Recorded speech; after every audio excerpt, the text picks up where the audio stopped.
사람들은 쥐구멍에도 볕들 날이 있다는 말을 쉽게 합니다. 하지만 저는 이제야, 정말 이제야 그 말의 의미를 알 것 같습니다. 제 나이 73, 아직도 아침이면 허리를 쭉 펴고 현장으로 출근합니다. 다른 사람들이 보기엔 안쓰러워 보일지 모르지만 저는 오늘도 감사합니다. 이 평범한 하루가 얼마나 소중한 건지 이제야 깨달았거든요. 어제 고등학교 동창회에 다녀왔습니다. 50년 만에 보는 친구들도 있었죠. 모두들 70을 넘긴 노인네들이 되어 있었습니다. 예전에 그렇게 잘 나가던 친구들, 공부도 잘하고 집안도 좋아서 부러움의 대상이었던 친구들이요. 그런데 이상하게도 그 자리에서 제가 제일 괜찮아 보이더라고요. 아니, 제가 제일 행복해 보였습니다. 지금 생각해보면 참 기구한 인생이었습니다. 제가 자란 시절은 먹고 사는 게 제일 중요하던 때였어요. 형제가 많았습니다. 저는 장남이었고 밑으로 동생이 넷이나 있었죠. 아버지는 날품팔이를 하셨고 어머니는 남의 집 빨래를 받아다 하시며 근근히 살림을 꾸려 가셨습니다. 학교 다닐 때 제일 부끄러웠던 기억이 있습니다. 반 친구들은 다들 새 교과서에 깨끗한 공책을 들고 다니는데 저는 형이 쓰던 교과서를 물려받아야 했어요. 공책은 동네 문방구 아저씨한테 떨어진 종이를 얻어다가 어머니가 바느질로 엮어 만들어주신 거였습니다. 점심시간이면 다른 애들은 도시락을 펼치는데 저는 물만 마시며 배를 채웠죠. 선생님께서 몰래 빵 한 개를 쥐어주실 때면 감사하면서도 왠지 모를 수치심이 밀려왔습니다. 그래도 공부는 곧잘 했습니다. 선생님들께서 제가 공부를 더 했으면 좋겠다고 하셨어요. 고등학교까지는 장학금으로 겨우 다녔는데 대학은 꿈도 꿀 수 없었습니다. 중학교 때부터 신문 배달을 했고 고등학교 때는 새벽 우유 배달까지 했습니다. 그렇게 번 돈은 고스란히 집에 보탰죠. 동생들 학비며 생활비를 대야 했으니까요. 고등학교를 졸업하던 날 친구들은 다들 대학 입학 얘기로 시끌벅적했습니다. 어떤 애는 서울에 있는 좋은 대학에 간다고 자랑했고 어떤 애는 유학을 간다고 했어요. 저는 그 자리에서 웃으며 축하해 주면서도 속으로는 한없이 초라했습니다. 제 앞날은 이미 정해져 있었으니까요. 건설 현장, 그곳이 제가 갈 수 있는 유일한 길이었습니다. 20살 때 처음 건설 현장에 발을 들였습니다. 막노동이었죠. 삽질하고 흙 나르고 자재 나르고 허리가 끊어질 것 같았습니다. 손은 물집이 잡히고 터지고를 반복했어요. 겨울에는 추워서 손발이 얼었고 여름에는 뜨거운 햇볕 아래서 땀범벅이 되어 일했습니다. 그렇게 벌어서 집에 돈을 보냈습니다. 막내 동생이 고등학교에 들어갈 때까지 제가 벌어서 동생들 학비를 댔어요. 저는 좋은 대학도 못 갔지만 최소한 동생들만큼은 제대로 공부시키고 싶었습니다. 그게 도리라고 생각했거든요. 20대 중반 친구들은 하나둘씩 자리를 잡아가고 있었습니다. 대학을 나온 친구들은 대기업이나 은행에 취직했다고 소식이 들려왔어요. 회사원이 된 친구들은 양복을 쫙 빼입고 출근한다더군요. 한 친구는 공무원이 됐고 또 다른 친구는 아버지 사업을 이어받아 사장이 됐다는 소문도 들었습니다. 저는 그때도 여전히 현장에서 막노동을 했습니다. 작업복에 안전모를 쓰고 시멘트 가루를 뒤집어 쓰며 일했죠. 가끔 서울 시내를 지나다가 양복 입은 사람들을 보면 한숨이 절로 나왔습니다. 나도 저렇게 살 수 있었을 텐데 하는 생각이 들었어요. 그래도 포기하지 않았습니다. 현장에서 기술을 배웠어요. 형틀 목공 일을 배우기 시작했죠. 밑바닥에서 시작했지만 성실하게 일하다 보니 조금씩 인정받기 시작했습니다. 30대가 되었을 때 저는 나름대로 숙련공이 되어 있었어요. 막노동보다는 조금 나은 일을 하게 됐고 일당도 조금씩 올랐습니다. 그 즈음 집사람을 만났습니다. 선을 봤는데 집사람도 저랑 비슷한 형편이었어요. 부모님이 일찍 돌아가시고 혼자서 공장 다니며 근근히 살아가던 여자였죠. 처음 만났을 때부터 왠지 마음이 편했습니다. 서로 할 말이 많지 않았지만 그 침묵이 편안했어요. 둘 다 인생이 쉽지 않았으니까 서로의 고생을 굳이 말하지 않아도 알 수 있었던 거죠. 결혼식은 소박했습니다. 동네 작은 예식장에서 간단하게 치렀어요. 친구들처럼 호텔에서 성대하게 할 형편은 아니었지만 그래도 행복했습니다. 신혼집은 반지하 방 하나였어요. 햇빛도 잘 안 들고 습기도 많았지만 우리 둘만의 공간이었습니다. 아이가 태어났습니다. 딸이었어요. 병원비가 부담스러웠지만 아이를 처음 안았을 때의 그 감동은 잊을 수가 없습니다. 작고 따뜻한 생명이 제 품에 안겨 있었어요. 이 아이만큼은 나처럼 고생시키지 말아야지. 그런 다짐을 했습니다. 2년 후에 아들이 태어났습니다. 식구가 넷이 됐죠. 월세방은 더욱 비좁아졌고 살림은 더 팍팍해졌습니다. 집사람도 아이들이 조금 크자마자 일을 나갔어요. 식당에서 설거지를 하며 돈을 벌었죠. 우리 부부는 새벽부터 밤늦게까지 일했습니다. 아이들은 이웃집 할머니가 봐주셨어요. 그때가 제일 힘들었던 것 같습니다. 밤에 퇴근해서 집에 오면 아이들은 이미 잠들어 있었어요. 아침에 출근할 때도 아이들은 아직 자고 있었고요. 아빠 얼굴 보기가 힘들다고 딸아이가 울던 날이 있었습니다.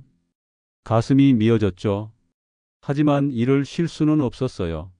쉬면 그날 벌이가 없었으니까요. 친구들 중에 잘 나가는 애들은 벌써 자가용을 몰고 다녔습니다. 우리 동네에도 가끔 그런 차들이 지나갔어요. 부러웠습니다. 저는 버스와 지하철을 갈아타며 출퇴근했는데 그 친구들은 편하게 차를 몰고 다니는 거예요. 어느 날 현장에서 우연히 고등학교 동창을 만났습니다. 그 친구는 건물주였어요. 자기가 짓는 건물 공사를 감독하러 온 거였죠. 양복을 쫙 빼입고 나타났는데 저는 작업복에 안전모를 쓰고 있었습니다. 그 친구가 저를 알아봤어요. 야, 너 여기서 뭐 하냐? 물었죠. 저는 일하지 뭐 하고 웃으며 대답했지만 속으로는 창피했습니다. 점심때 그 친구가 저를 밥 먹으러 가자고 했어요. 식당에 앉아서 얘기를 나눴는데 그 친구는 사업이 잘 된다며 자랑을 늘어놓았습니다.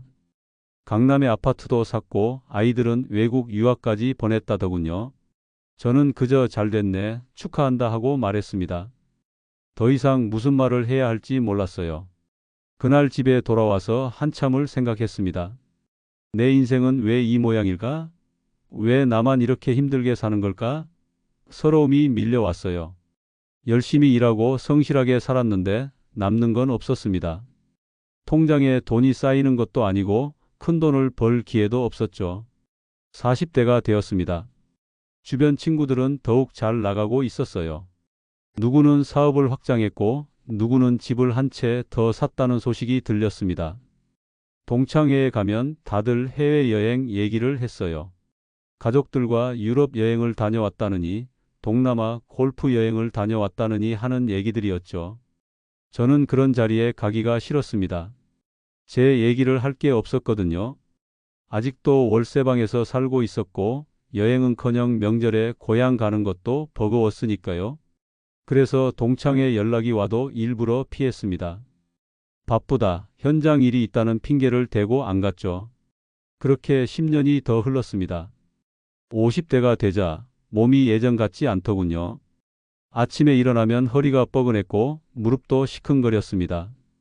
그래도 일을 쉴 수는 없었어요. 아이들이 대학에 가야 했으니까요. 다행히 딸아이와 아들이 공부를 곧잘 했습니다. 둘 다 장학금을 받으며 대학을 다녔어요. 제가 못다 한 공부를 아이들이 하는 걸 보니 기쁘면서도 미안했습니다.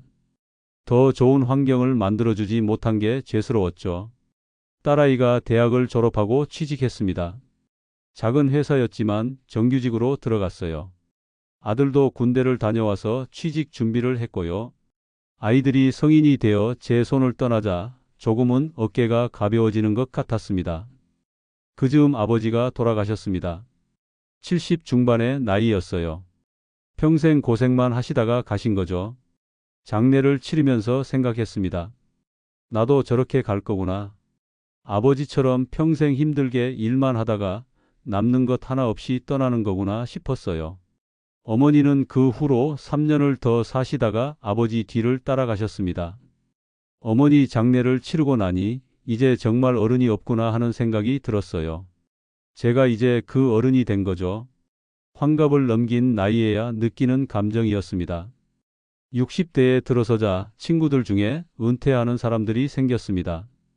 회사를 다니던 친구들이 정년퇴직을 했고 사업하던 친구들도 사업을 정리하고 쉰다고 했어요. 하지만 저는 은퇴할 수가 없었습니다. 저축해 놓은 돈이 별로 없었거든요.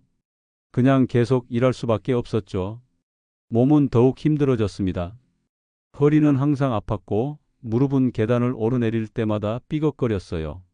어깨도 시큰거렸고 손목도 자주 아팠죠. 그래도 일을 했습니다. 다른 젊은 친구들보다 속도는 느렸지만 꼼꼼하게 일했어요. 오랜 경험이 있으니까 다들 저를 인정해 줬습니다.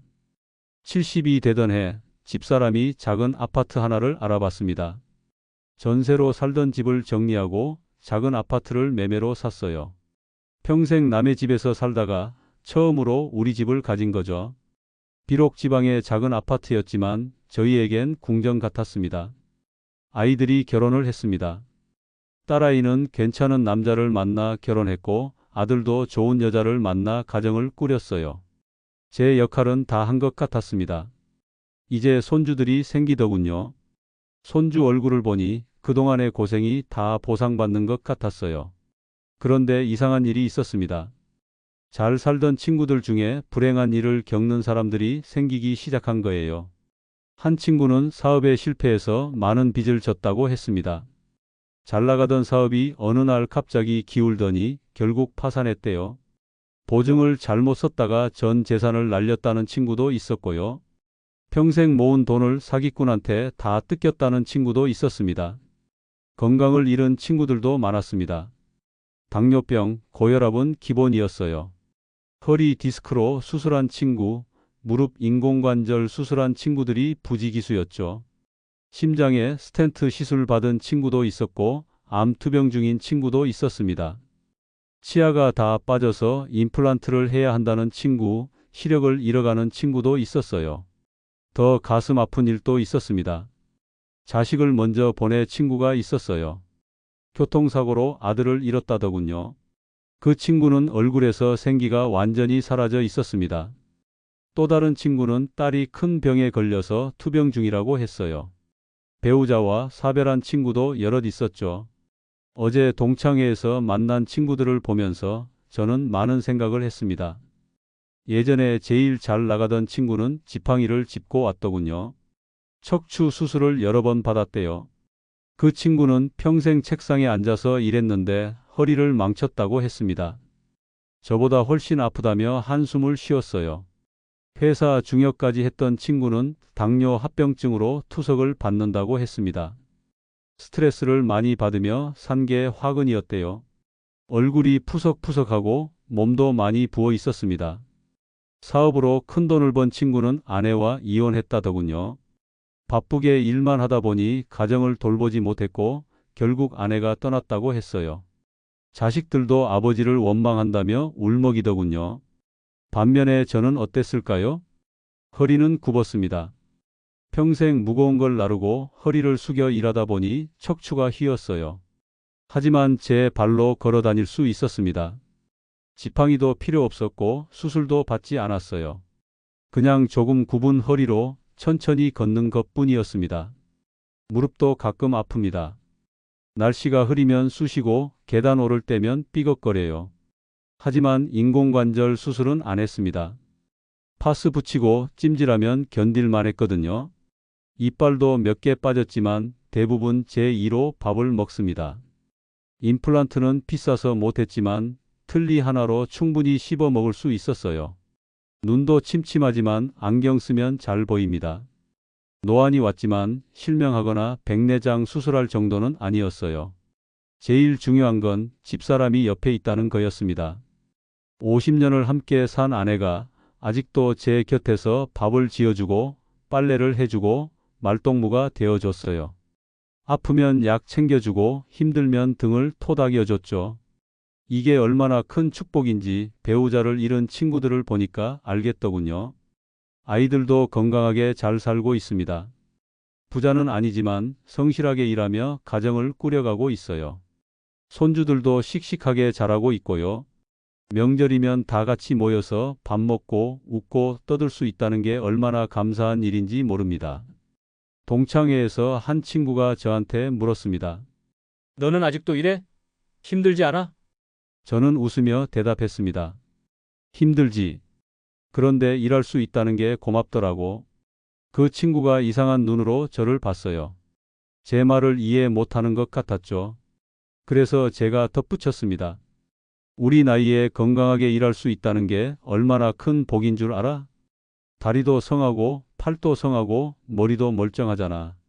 아침에 일어나서 밥 먹고 일하러 나갈 수 있고 저녁에 집에 돌아와서 아내 얼굴 볼 수 있고 이게 다 복이야. 그 친구가 한참 저를 바라보더니 조용히 말했습니다. 내 말이 맞네. 그게 제일 큰 복이지. 동창회에서 돌아오는 길 버스를 타고 집으로 향했습니다. 창밖을 보면서 생각했어요. 평생 저는 가난했습니다. 남들처럼 좋은 대학 나오지 못했고 좋은 직장 다니지 못했어요. 돈도 많이 벌지 못했고 큰 집에 살지도 못했죠. 멋진 차를 몰거나 해외여행을 다니지도 못했습니다. 하지만 저는 가족을 잃지 않았습니다. 건강을 크게 해치지도 않았어요. 빚을 지지도 않았고 사기를 당하지도 않았죠. 자식이 먼저 가는 비극도 겪지 않았습니다. 그저 평범하게 살았습니다. 매일 아침 일어나서 밥 먹고 일하고 집에 돌아와서 또 밥 먹고 잠들고 그렇게 반복되는 일상이었어요. 돈도 별로 없고 특별할 것도 없는 삶이었습니다. 그런데 이제 보니 그 평범함이 제일 큰 축복이었더군요. 아프지 않고 일할 수 있는 것, 사랑하는 사람들과 함께 있을 수 있는 것, 오늘도 무사히 하루를 마칠 수 있는 것, 이게 다 기적 같은 일이었습니다. 젊었을 때는 몰랐습니다. 그저 가난하고 힘들기만 한 줄 알았어요. 친구들이 부러웠고 제 처지가 한탄스러웠죠. 왜 나만 이렇게 사는지 하늘이 원망스러웠습니다. 하지만 70을 넘긴 지금 돌이켜보니 달라 보였습니다. 제가 가난했던 건 맞지만 그래서 오히려 욕심이 적었어요. 큰 돈을 벌려고 무리하지 않았고 보증을 서거나 투자에 손대지도 않았죠. 그냥 일한 만큼 받아서 쓸 만큼만 쓰고 살았습니다. 육체 노동을 했던 게 오히려 좋았던 것 같습니다. 몸은 힘들었지만 스트레스는 적었어요. 밤에 잠도 잘 왔고 밥맛도 좋았죠. 책상에 앉아서 머리 쓰는 일을 하는 친구들은 불면증에 우울증에 온갖 정신적 질환을 앓았는데 저는 그런 거 없었습니다. 검소하게 살았던 것도 득이 됐어요. 비싼 음식, 술, 담배 같은 거 할 돈이 없었거든요. 그래서 몸을 망치지 않았던 거죠. 돈 많은 친구들은 술도 많이 마시고 좋은 음식도 많이 먹다가 성인병에 걸렸는데 저는 그냥 집밥 먹고 물 마시고 살았으니까 건강했던 겁니다. 가족과 보낸 시간이 많았던 것도 행운이었습니다. 돈이 없어서 밖에 나가 놀지 못했거든요. 그래서 집에서 가족들과 시간을 보냈어요. 텔레비전 보면서 웃고 애들 이야기 들어주고 집사람과 도란도란 얘기하고 그게 다 소중한 추억이 된 거죠. 집으로 돌아왔습니다. 현관문을 열고 들어가니 집사람이 저녁 준비를 하고 있었어요. 어서 와요. 동창회는 어땠어요? 물었습니다.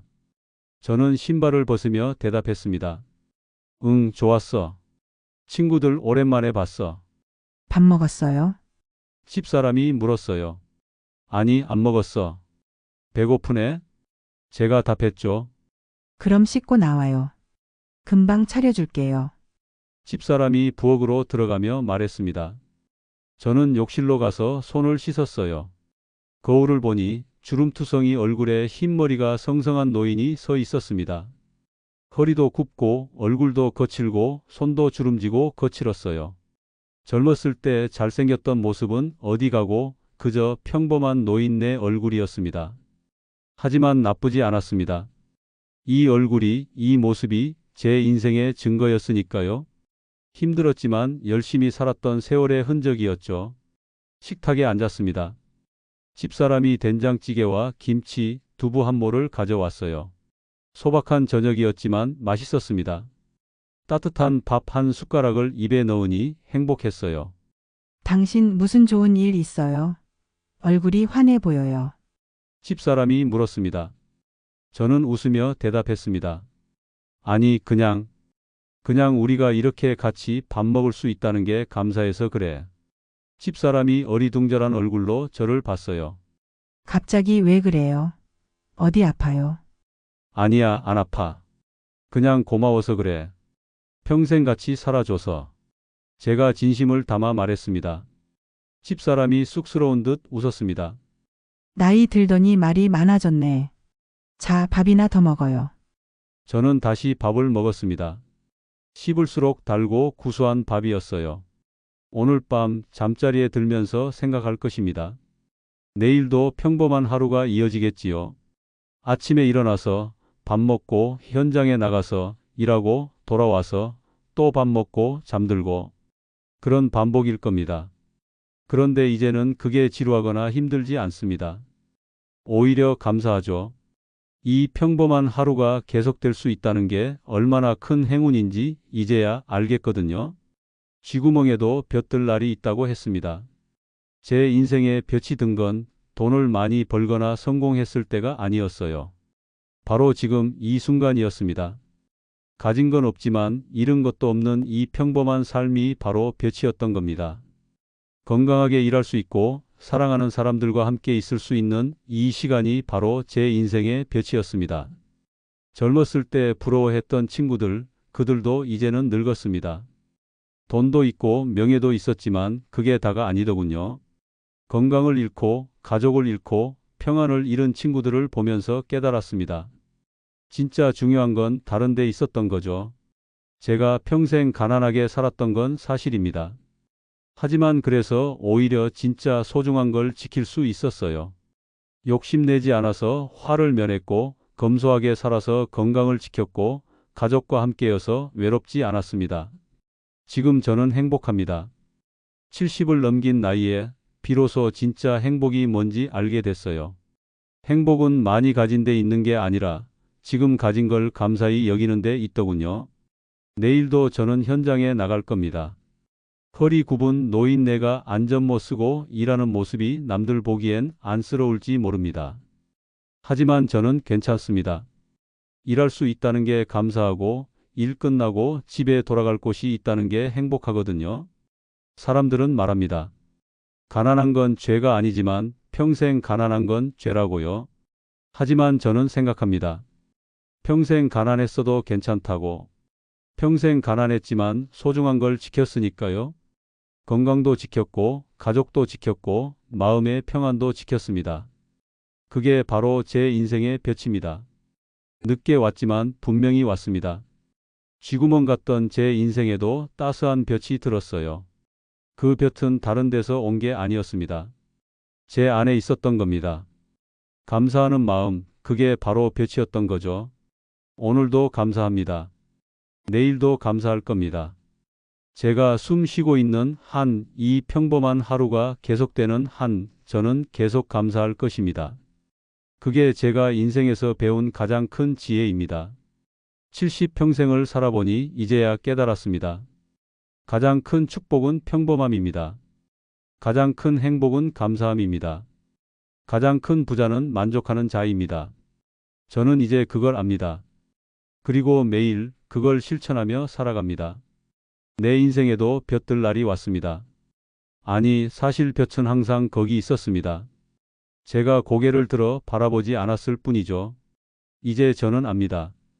그리고 오늘도 그 볕 아래에서 감사하며 살아갑니다. 오늘 이야기는 여기까지입니다.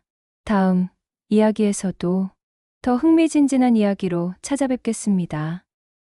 조, 대, 구, 알. 좋아요, 댓글, 구독, 알람은 더 많은 이야기 제작에 힘이 됩니다.